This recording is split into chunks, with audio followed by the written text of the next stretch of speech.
Greetings and happy, Tuesday? Happy Tuesday.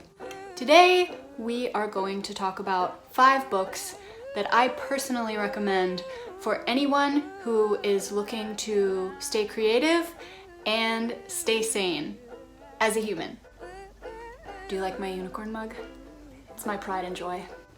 Anyway, the first book I want to introduce to you is called A Short History of Nearly Everything by Bill Bryson. Now, I got this book probably like 4 or 5 years ago. It was just discounted and I saw it and I was like, oh, that sounds interesting.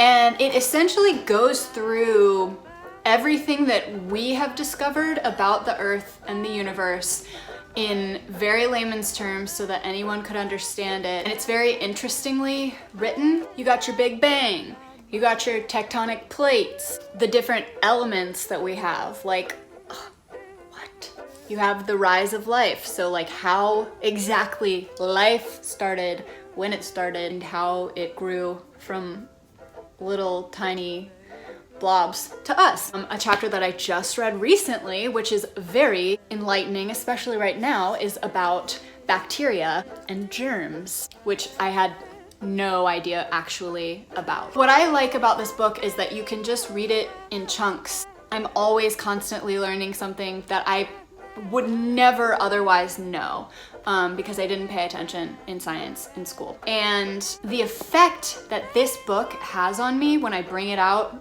you know, pretty much yearly to catch up on, is that it automatically makes me remember how small I am in comparison with this huge universe that somehow I feel like we keep forgetting is as big as it is. This book will make you remember, and for me, it makes my problems and what I'm worrying about at the time just melt away. Because when you realize how many stars there are in the universe and how many people and creatures came before you to eventually have enough offspring that you turned up millions and millions and millions and millions and millions of years later, it really puts things into the right perspective and the true perspective. Highly recommend you guys read A Short History of Nearly Everything.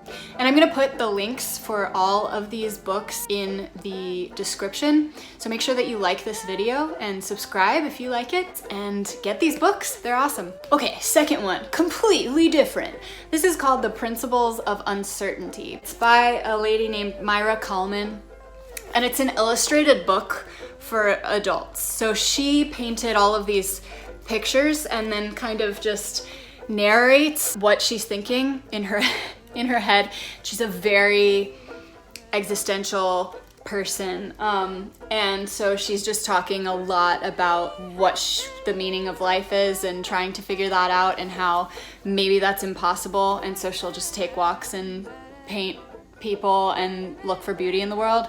So basically, she's my kind of person, right up my alley, and I'm sure that you would enjoy it too. It's basically like a children's book for adults, and so it makes you feel calm and like you're not alone if you are thinking like, what am I doing here?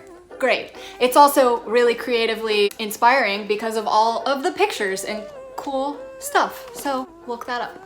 Okay, so the next book I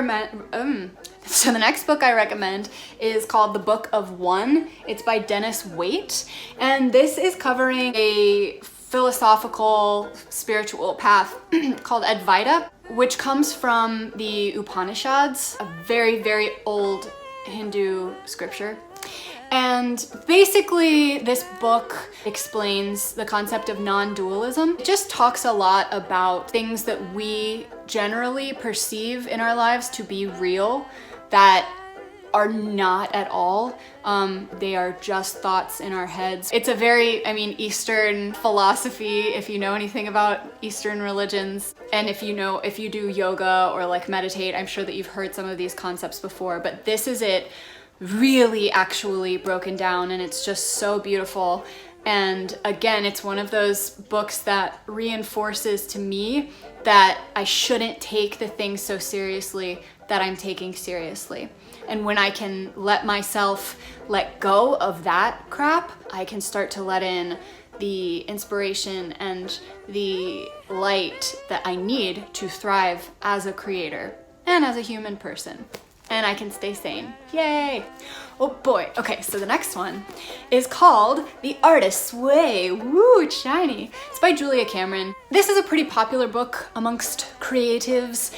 You might have heard of it already and you might have done it, but essentially it is I think it's a 12-week course, and Julia is your guide for 12 weeks of uncovering your inner artist. We all have stuff dating back to childhood where somebody told us, oh, you're not good at drawing, like that sucks. And that's been in here the whole time, and we've built this whole reality around these perceptions of other people that they had on us. And so this is helpful in helping you break free from all of those crappy boundaries that you've put up throughout your life.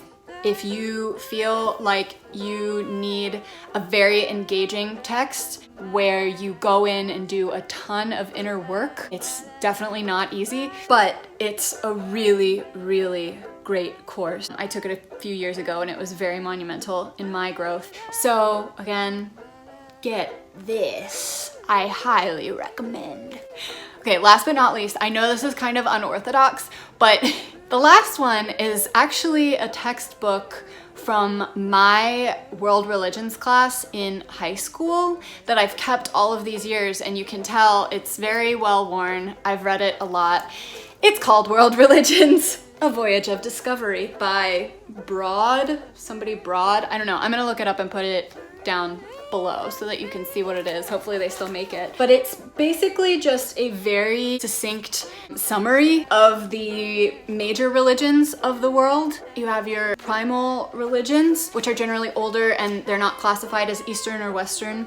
And then it gets into the religions of the East. So, you know, the big ones including Hinduism and Buddhism, but also Jainism and Sikhism.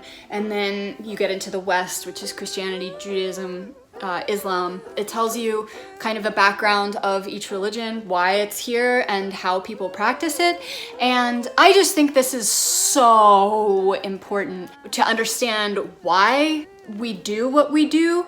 A huge part of that, you guys, is religion. I am not religious whatsoever, and I minored in religious studies in college because I just think that it's so fascinating and important to learn how other people are dealing with their humanity and with their immortality and with their huge questions in life, because we're all dealing with them some way. This is just a really great eye-opener. So check it out. If you can't get this book, then get another high school or college textbook on world religions and just read a little survey of the world's religions, and your brain is gonna grow like 10 sizes. And you know what? So is your compassion.